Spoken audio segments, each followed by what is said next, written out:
Volvemos al piso y estamos con el diputado nacional, Pablo Yedlin. Pablo, querido, ¿cómo estás? Muchas gracias por la invitación. No, por favor. ¿Cómo, a ver, pasaron muchísimas cosas, están pasando muchísimas cosas, tanto a nivel local como a nivel nacional? Tuvieron una reunión importante, una sesión importante en diputados la semana pasada. Vamos por eso, ¿cómo está trabajando diputados? ¿Cómo fue el rechazo al veto de Milei? Palabras muy generosas de Germán Martínez hacia tu persona, también por el tema Garrahan.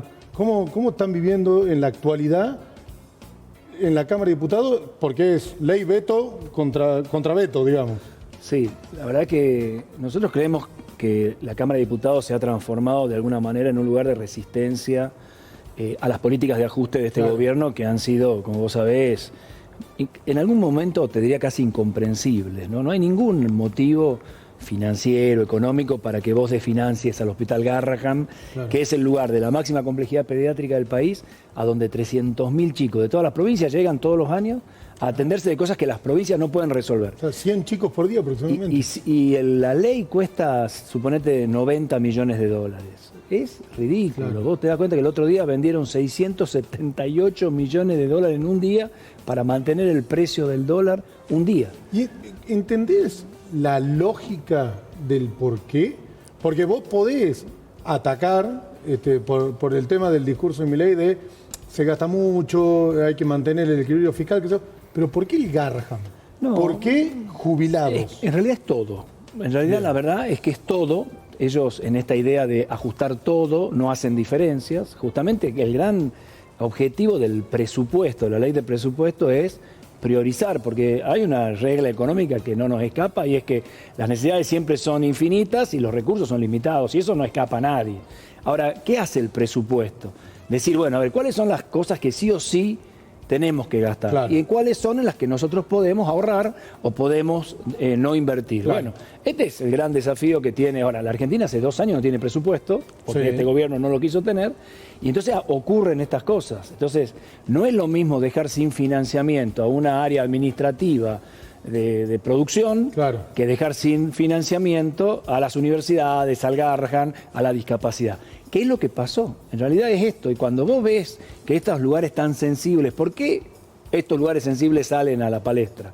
Porque queremos hacer... son los sensibles, digamos. Claro, justamente por eso, porque son los que necesitan sin duda una respuesta, y porque aparte está más que claro que ninguno de estos temas generan un déficit fiscal que el gobierno quiera. ¿Por qué el gobierno no lo quiere hacer? Porque entiende que si cede en una, va a ceder en todas, entonces no cede en ninguna, y ahí se equivoca definitivamente. Pero además, y quiero que vos me lo ayudes a entender, estando in situ, La Libertad Avanza pierde la elección en Provincia de Buenos Aires, Javier Milei sale en cadena nacional hablando del presupuesto, donde el 87% del presupuesto iría a salud, a discapacidad, a educación. Lo que nosotros, los ciudadanos comunes que estamos de este lado, decimos, flaco, si estás diciendo que lo va a meter tanta importancia el año que viene, ¿para qué hoy querés romperlo? Sí, no hay ninguna explicación. Ahora, cuando lees la letra de lo que mandó, el presupuesto que mandó, pasado mañana empezamos el tratamiento ya en la Comisión de Presupuestos. Yo soy parte de esa comisión, y la verdad, cuando entras a fijarte, por ejemplo, en salud, que decían que había un aumento del 17 puntos porcentuales, no sabemos dónde está el aumento, porque la verdad es que todos los indicadores están a la baja. O sea, se gasta menos en vacunas, se gasta menos en remedios para el VIH, se gasta menos en tuberculosis, se gasta menos en hepatitis C. Entonces, la verdad es que no es verdad lo que dicen. Y entonces, ahora no vamos a tener una oportunidad, vamos a poder discutirlo, esperamos que venga el ministro de Economía al Congreso, que nunca vino, que venga, que explique, porque aparte los indicadores macro, dice que la Argentina va a crecer 5 puntos el año que viene. Poco creíble. ¿En base a qué? No, bueno, después dicen que el dólar va a estar en 1.400 pesos. Sí, más barato que ahora. Sí, claro, habría que salir a vender. Claro, pero además, lo dijimos en la editorial de la semana pasada, lo que me da más miedo es que haya sido más un discurso de campaña que una realidad, pero técnicamente esa realidad funcionaría si el Congreso lo aprueba.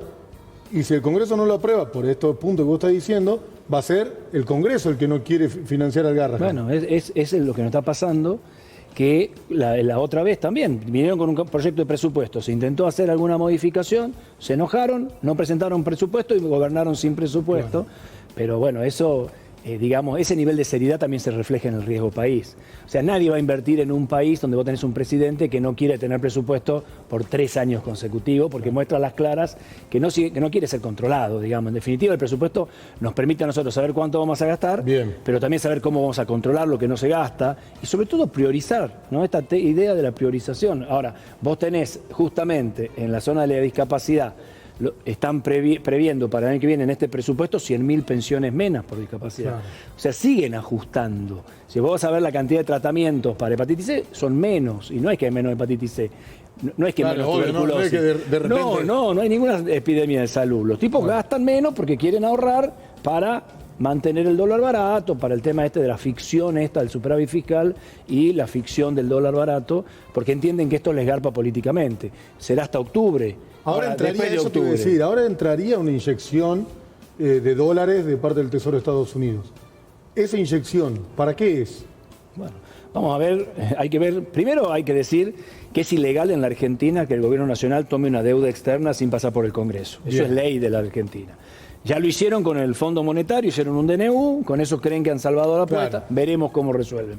Tendrán que hacer un DNU, ese DNU tendrá que explicar cuánto, por qué, para qué, con qué condicionamiento. No es que voy a Estados Unidos, me junto con mi amigo Trump, me da una palmada y me tira 30.000 millones de dólares y entonces yo voy y lo uso para lo que quiero.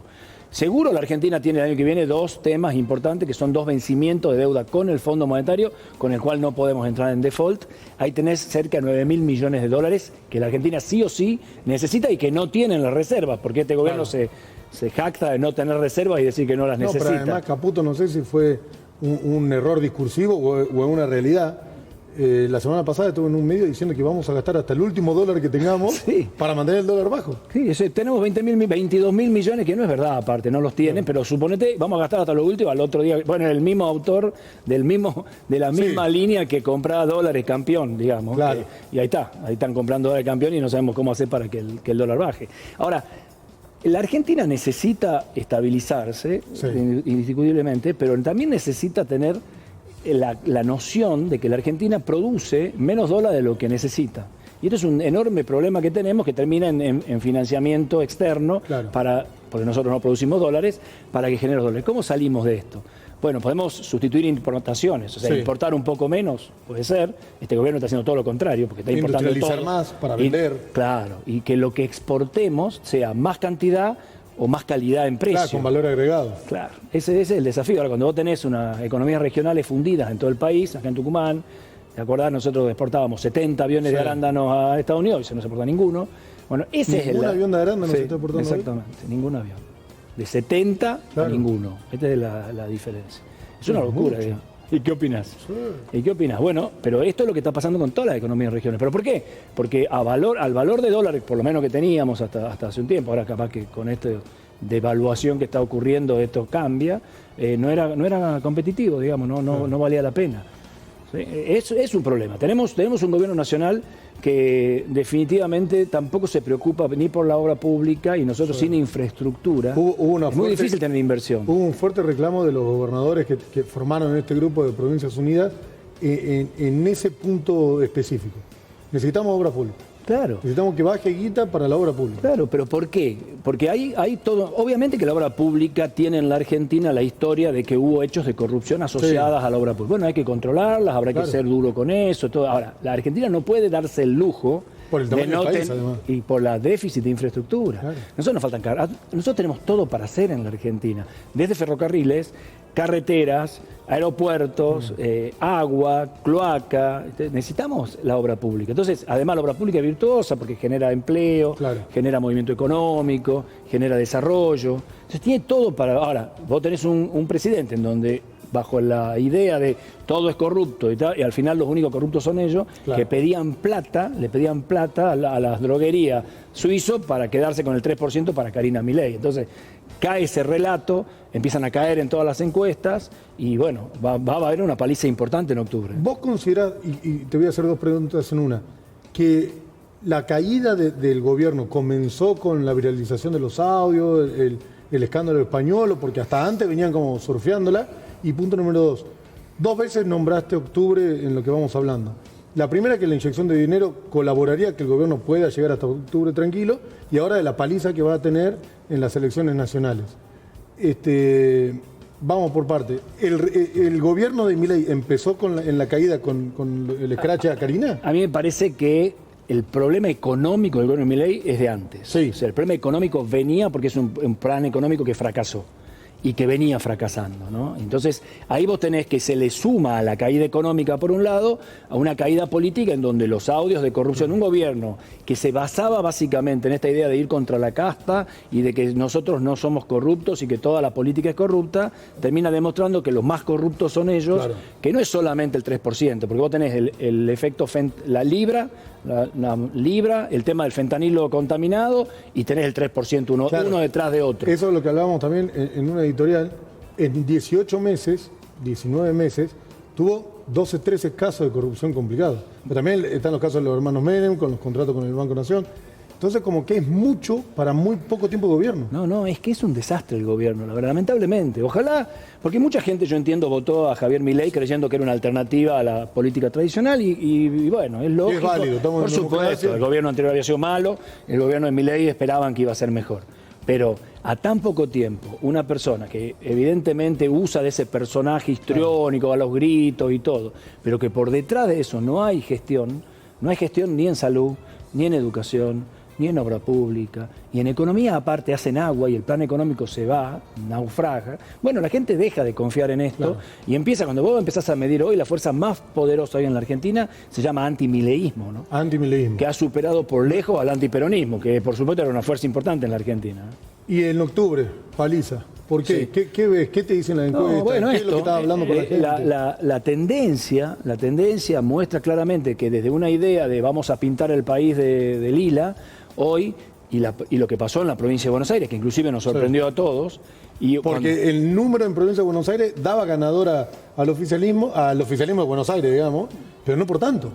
Por poquito, y decía él mismo, Milei salió a decir empate técnico, claro, la paliza que se comieron. 2-3% para arriba o para abajo. Claro, la paliza fue importante, y cuando vos medís lo que está pasando en Tucumán, lo que pasa en muchas de las provincias, inclusive provincias no gobernadas por el peronismo, hoy la sensación es de que si todo sigue así y no hay ningún cisne negro, que bueno, en la Argentina nunca se puede saber, pero la tendencia es, aunque consiguieran los recursos del Tesoro, que bienvenidos sean, si la Argentina los necesita, qué sé yo, siempre y cuando sean legales. Y no para la campaña. Y claro, y que pasen por el Congreso, porque si no van a ser ilegales, y si son ilegales los argentinos no lo vamos a pagar. No. Eso tiene que quedarle claro a Trump, al Congreso de Estados Unidos, a todo el mundo. Nosotros las deudas soberanas las vamos a respetar como hemos respetado siempre las deudas soberanas. No vamos a respetar deudas tomadas de la noche a la mañana para sostener una campaña que no tengan el aval del Congreso, porque en la Argentina es ley, desde la última vez que Macri nos enganchó con los 50.000 millones de dólares, que cualquier endeudamiento externo tiene que pasar por el Congreso, para darle la lógica. Así que esta ida me voy, me veo a mi amigo Trump, me abraza y me dan 20.000 millones, 30.000 millones. Si no pasan por el Congreso, se los va a devolver Milei, no a los argentinos. ¿Y en Tucumán, cómo ve las encuestas, cómo ve la elección? Yo creo que está muy bien. Creo que bueno, el gobernador Osvaldo Jaldo se puso, digamos, arriba de él toda la campaña. Me parece un gesto más allá de lo que uno podrá discutir, de que obviamente no va a asumir como diputado. Pero bueno, es un gesto importante en la política, en un momento en que la política necesitaba gestos, ¿no? Bien.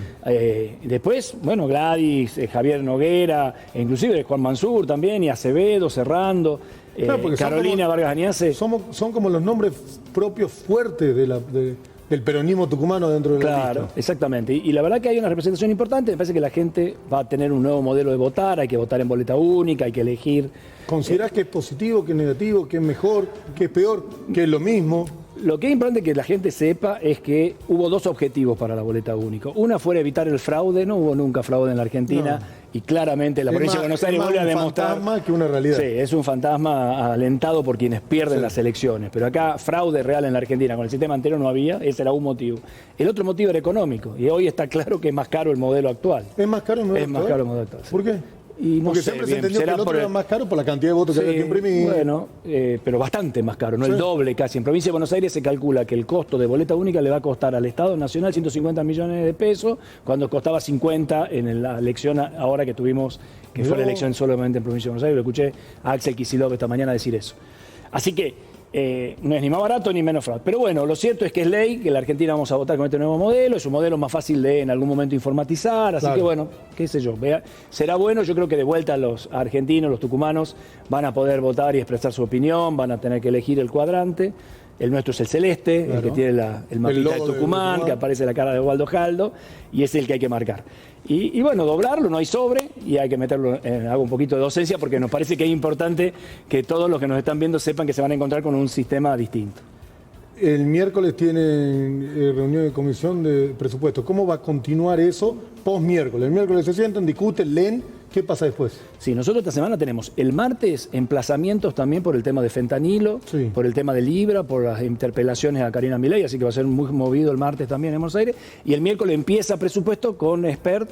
Seguramente haremos un cronograma de visitas. Ellos seguramente no tienen mucho apuro en que esto salga. Así que va a haber, bueno, nosotros vamos a insistir en que venga Caputo y ellos verán a qué ministros. ¿Pueden no presentarse? ¿No debería por ley tener la obligación, sobre todo cuando hay presupuesto, que esté presente el ministro de Economía? No hay una ley en ese sentido. No hay una obligación. No, lo que hay una obligación es presentar el proyecto que ya se presentó. Esta conferencia de prensa que hizo el otro día, o cadena nacional de Milei, la otra vez le alcanzó para demostrar que Caputo no vaya. Claro. Pero bueno, suelen venir algunos ministros, suelen venir, Cuño, Libarona, qué sé yo, vendrás Petovelo, quizá venga Lugones. Claro. Todos han tenido múltiples temas a lo largo del año, así que bienvenido sea que vengan. Caputo debiera venir, nosotros podríamos insistir en eso, podríamos llegar hasta interpelarlo, pero recordemos que Caputo ya fue interpelado en el Congreso y no vino. O sea que tampoco hay mucha expectativa en eso, pero me parece que no es lo mismo el mileísmo de hoy que el mileísmo del año pasado, con lo cual se han debilitado, entienden que tienen que hacer más política y bueno, tendrán que venir al lugar donde tienen que hacer política, que es en el Congreso. Pablo, muchísimas gracias. Gracias a vos. Vamos a una pausa y seguimos con Seamos Francos.